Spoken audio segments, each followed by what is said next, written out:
The moment I walked into that upscale charity gala, I knew I didn't belong. My simple black dress from Target stood out like a sore thumb among the designer gowns and glittering jewelry, but I had every right to be there. My late grandmother had been a founding member of this music education foundation, and her will explicitly stated that I should receive the scholarship money being awarded tonight. What I didn't expect was to become the evening's entertainment in the most humiliating way possible. The woman who orchestrated my public mockery had no idea she was about to unleash something that would change everything. Sometimes the universe has a twisted sense of humor about how it delivers justice. I clutched my small purse tighter as I navigated through clusters of wealthy donors, their conversations peppered with mentions of summer homes in the Hamptons and recent art acquisitions. The grand ballroom of the Riverside Hotel was everything you'd expect. Crystal chandeliers, marble floors, and enough floral arrangements to supply a small wedding. I felt every bit the imposter, but grandmother's voice echoed in my head. Emma, never let anyone make you feel small for having less money than them. Your worth isn't measured in dollars. Easy for her to say. She'd never had to face down a room full of people who probably spent more on their shoes than I made in a month. The evening's hostess was Victoria Ashford, a woman whose reputation for ruthless social climbing was matched only by her talent for making others feel inferior. She glided through the crowd in a stunning emerald gown that probably cost more than my car, her silver hair swept into an elaborate updo that screamed expensive salon. I'd done my research on her after receiving the invitation, old money family, board positions at half a dozen cultural institutions, and a particular fondness for what she called character-building exercises for those she deemed beneath her station. Tonight, I was about to become her latest project. Ladies and gentlemen, if I could have your attention. Victoria's voice carried across the ballroom with practiced authority. The conversations gradually died down as guests turned toward the small stage where she stood, microphone in hand. Before we present this year's scholarship award, I thought we might have a little educational demonstration. Her eyes found mine in the crowd, and I felt my stomach drop. This wasn't going to be good. Music education is so important for our young people, she continued, her tone dripping with false warmth. But I think many of us take for granted just how difficult it truly is to master an instrument. Tonight, I'd like to invite our scholarship recipient to give us a little performance. She gestured toward me with a smile that didn't reach her eyes. Emma, dear, would you join me on stage? The crowd turned to look at me, and I felt heat rise in my cheeks. This wasn't part of the program I'd been told about. I glanced around, hoping for some escape route, but Victoria was already beckoning me forward with increasing insistence. Don't be shy, dear. I'm sure everyone would love to hear you play. I made my way to the stage on unsteady legs, my mind racing. This was clearly some sort of setup, but I couldn't figure out her angle. As I climbed the steps, Victoria leaned in close, her voice low enough that only I could hear. I do hope you won't embarrass yourself too badly, dear. Though I suppose it will be instructive for everyone to see the caliber of students we're supporting these days. On the stage sat a beautiful violin in an open case. Clearly expensive, probably worth more than everything I owned combined. Victoria gestured toward it with theatrical flourish. This is a 1920 Giovanni Rossetti, donated specifically for tonight's demonstration. Emma, why don't you show our guests what 4 years of music scholarship money can accomplish? The crowd waited expectantly, and I could see the trap now. Victoria had orchestrated this to humiliate me, to demonstrate that scholarship students like me weren't worthy of their charity dollars. She probably expected me to fumble with the instrument, to make terrible screeching sounds that would justify her obvious disdain for people like me. What she didn't know was that my grandmother had been more than just a founding member of this foundation. She'd been one of the most respected violin instructors in the city for over 40 years. I picked up the violin, feeling its familiar weight in my hands. The wood was smooth and perfectly maintained, the strings properly tensioned. It was a beautiful instrument, and for a moment I forgot about the hostile crowd, forgot about Victoria's smug expression, forgot about everything except the music waiting to be released. What would you like me to play? I asked, my voice steadier than I felt. Victoria's smile became even more predatory. Oh, I think something simple would be appropriate. Perhaps Mary Had a Little Lamb? Something suited to your level. A few people in the crowd chuckled, and I saw several phones come out, no doubt ready to capture my expected failure for social media posterity. I positioned the violin under my chin, adjusted my grip on the bow, and closed my eyes for just a moment. In that silence, I could hear my grandmother's voice from all those lessons in her small apartment. The violin doesn't care about your circumstances, Emma. It only responds to your heart and your skill. When you play, you're carrying forward generations of music. Never let anyone make you ashamed of that gift. Instead of the children's song Victoria had suggested, I began the opening measures of Paganini's Caprice No. 24. The first notes rang out clear and strong, and I heard the immediate shift in the room's energy. Conversations stopped mid-sentence. Phones that had been raised to record my embarrassment were slowly lowered as people actually began to listen. This piece was a monster, one of the most technically demanding works ever written for violin. It required not just technical precision, but emotional depth, the ability to make the instrument sing and cry and rage all at once. My fingers flew across the fingerboard in the rapid-fire passages, the bow dancing across the strings with practiced control. Each variation built on the last, the music growing more complex and emotionally intense with every measure. I opened my eyes to see Victoria's expression, and the shock there was worth every moment of discomfort I'd felt walking into this place. Her mouth had fallen slightly open, her carefully composed mask slipping to reveal genuine surprise. The crowd had moved closer to the stage, drawn in by music they clearly hadn't expected to hear. These weren't just polite society claps anymore.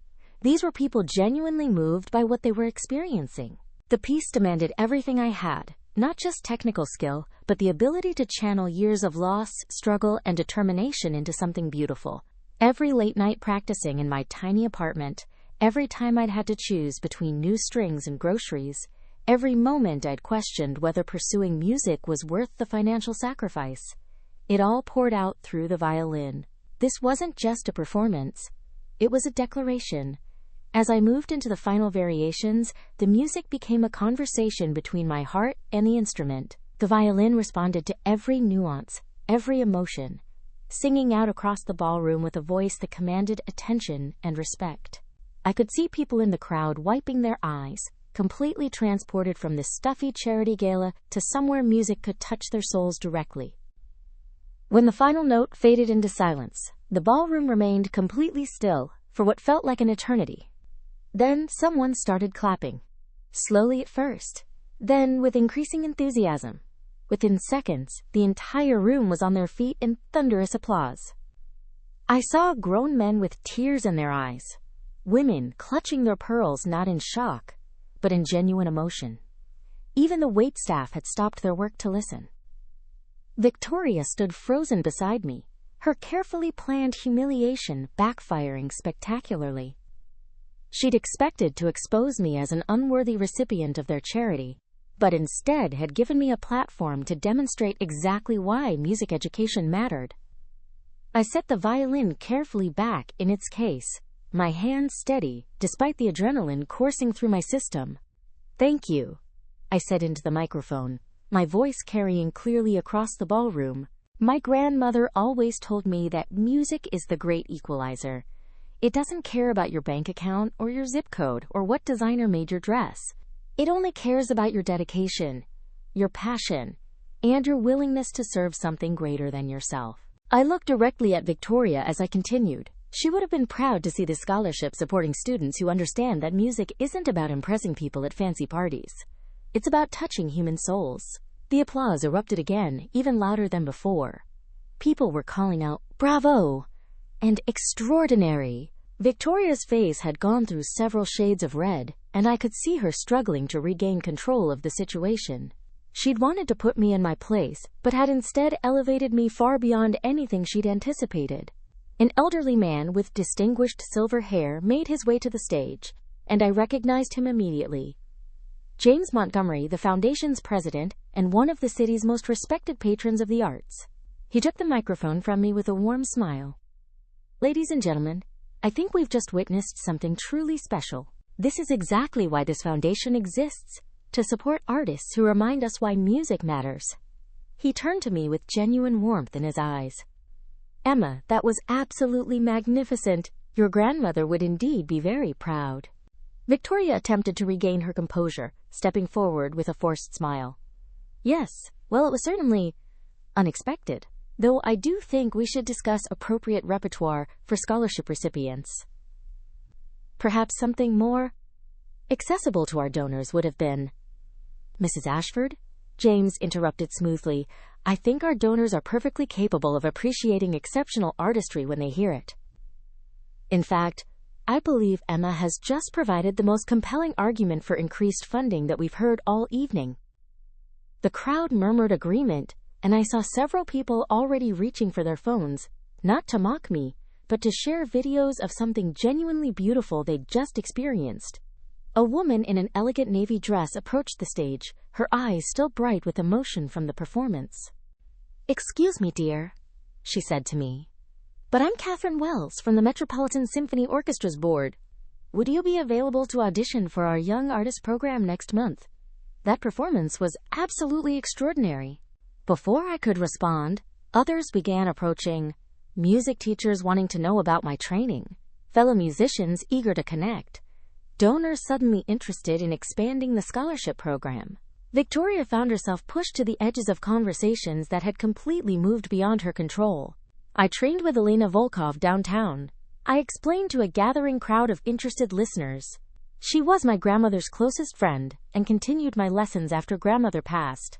Elena always said that true musical education isn't about playing it safe or making people comfortable.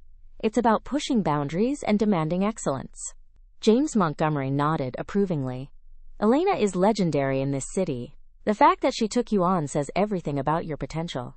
He paused, then addressed the crowd directly.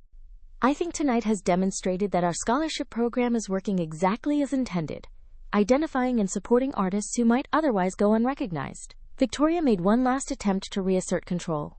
Of course, we must always consider the appropriateness of, but she was interrupted by sustained applause as someone in the crowd called out, More. Can you play something else? I looked at the violin case, then at the eager faces surrounding the stage. These weren't the same people who'd been preparing to watch my humiliation 15 minutes ago. They'd been transformed by music into something more authentic, more human. I'd be happy to play one more piece, I said, reaching for the violin again. This one was my grandmother's favorite, Meditation from Thais, by Massenet. This piece was completely different from the Paganini, where that had been technically dazzling. This was pure emotion. The melody line soared and dipped like a conversation with someone beloved, each phrase carrying the weight of memory and loss and hope. As I played, I thought about all the evenings grandmother and I had spent with this piece, how she taught me that technical skill meant nothing without the ability to make people feel. The ballroom had become completely silent, except for the violin's voice. Even the traffic noise from outside seemed to have stopped out of respect. This wasn't a performance anymore. It was a shared moment of something approaching transcendence. When the final note faded away, nobody clapped immediately. They were too moved, too caught up in the lingering emotion to break the spell with applause. Finally, James Montgomery began clapping slowly, and the rest of the room joined in. But this wasn't the enthusiastic applause from before. This was deeper, more reverent. People were looking at each other with the slightly dazed expression that comes after experiencing something genuinely beautiful. Thank you all, I said, carefully placing the violin back in its case one final time. Music education doesn't just teach technique. It teaches empathy, discipline, and the courage to be vulnerable in front of others. Every dollar invested in programs like this creates ripples that extend far beyond the individual student. Victoria had retreated to the back of the crowd, her evening thoroughly derailed. But I wasn't thinking about her anymore. The room was full of people who'd been reminded why art mattered, why supporting young artists was about more than charity. It was about preserving something essential about human experience. As people began approaching with business cards and invitations and genuine interest in my musical journey, I realized that Victoria's attempt to humiliate me had backfired in the most perfect way possible. She'd given me a stage and an audience, then watched as I used both to prove exactly why people like me deserved every opportunity to share our gifts with the world. Later that evening, as I was finally preparing to leave, Catherine Wells from the Symphony approached me one more time. "I've been thinking about what you said regarding appropriate repertoire," she began, and I tensed, wondering if the magic of the evening was about to be undone. "You chose pieces that demanded the best of your audience, not the least. That takes real artistic courage." I smiled, thinking of my grandmother's words about never making people feel small. My grandmother always said that if you respect your audience's intelligence, they'll rise to meet your expectations. But if you assume they can't handle complexity or beauty, you'll get exactly the mediocrity you're expecting. Catherine laughed. She sounds like she was quite a woman. I hope you'll seriously consider that audition. The Symphony needs musicians who understand that our job isn't to provide background music for cocktail parties. It's to remind people why music has survived every war, every revolution, every attempt to reduce human experience to something purely practical. As I walked out of the Riverside Hotel that night, my grandmother's violin case in my hand and several promising contacts in my purse, I reflected on the strange justice of the evening. Victoria had wanted to use me as an object lesson in why charity cases didn't deserve their support. Instead, she'd created a moment where everyone present was reminded why art matters, why supporting young artists is an investment in something larger than any individual career. The valet brought my modest sedan around, a stark contrast to the luxury vehicles ahead of me in line. But for the first time all evening, the difference didn't make me feel small. I'd proven that worth isn't measured in dollars or designer labels or social connections. Sometimes it's measured in your ability to transform a moment of intended cruelty into something beautiful, to take someone's attempt to diminish you and use it as a platform to shine even brighter. As I drove home through the city streets, I thought about all the young musicians who would benefit from the renewed enthusiasm for the scholarship program I'd witnessed tonight. Victoria's backfired humiliation had become their unexpected windfall. Sometimes the universe really does have a sense of humor about how it delivers justice, and sometimes the best revenge is simply being so undeniably excellent that your critics have no choice but to applaud.